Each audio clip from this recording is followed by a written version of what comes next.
Hello' guys, আজি এটা নতুন ভিডিঅ' সৈতে আকৌ আপোনালোকক স্বাগতম কৰিছোঁ। একচুৱেলি আজি এই ভিডিঅ'টো আমাৰ এই গুৱাহাটীত এই গেলা গৰমটো যে পৰিছে, ইয়াৰ পৰা পৰিত্ৰাণ পাবলৈ মই মোৰ জাৰ্ণিটো ষ্টাৰ্ট কৰিলোঁ। মই মোৰ গাড়ীত উঠি পেলাই ষ্টাৰ্ট কৰিলোঁ জাৰ্ণিখন। এতিয়া চাওক, মই আৰু মোৰ লগতো আছোঁ, মানে আমি একেলগে পঢ়িছিলোঁ বাৰু, তাৰ লগত আমি ষ্টাৰ্টো কৰিলোঁ। আমি এতিয়া গৈ পাই আছোঁ স্কটলেণ্ড। ক'ত যে যাওঁ, স্কটলেণ্ড হয়নে বাৰু? নহয়, চৰি। একচুৱেলিটো আমি ছেকেণ্ড স্কটলেণ্ড বুলি কয়, আমাৰ ইণ্ডিয়ান স্কটলেণ্ড। এইটো আপোনাৰ শ্বিলং। একচুৱেলি মই শ্বিলঙত নাযাওঁ বাৰু, শ্বিলং যোৱাৰ সেই ৰাস্তাটোত মানে অকণমান ফিল ল'বলৈ মই মানে শ্বিলং যোৱা ৰাস্তাটোত অকণমান ড্ৰাইভিং কৰি আছোঁ। তো বহুত দিনৰ মূৰত আহিলোঁ বাৰু। ৰাস্তাবোৰ বহুত ধুনীয়া হৈছে আগতকৈ।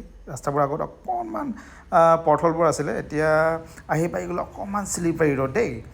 তো অকণমান ভয়ো লাগিছে ড্ৰাইভিং কৰি পেলাই। তো মই ইয়াতে ধুনীয়া মনোমোহা দৃশ্য এটা আপোনাক দেখাই আছোঁ অকণমান শ্ল' ম'শ্যনত। চাওক, বৰষুণ পৰাৰ পিছত এই জেগাখন কিমান গ্ৰীনেষ্ট হৈ গৈছে।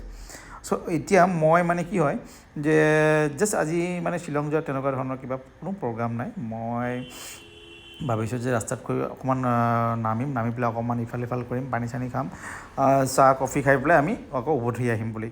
চ' এই জেগাখনত একচুৱেলি বহুত স্মৃতি আছে মোৰ, মেমৰিজবোৰ বহুত ৰৈ গৈছে। শ্বিলঙত বহুতবাৰ গৈছোঁ, বাইক লৈ পেলাই গৈছোঁ, আজি কাৰ লৈ পেলাই।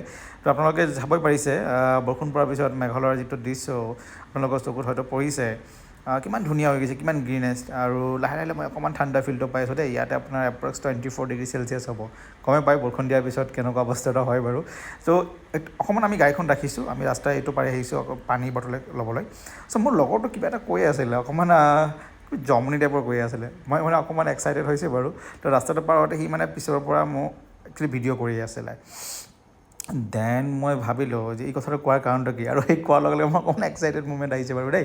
আৰু যদি ভিডিঅ'টো ভাল লাগিছে আপোনালোকে শ্বেয়াৰ আৰু লাইক কৰিব। ধন্যবাদ আজিৰ কাৰণে।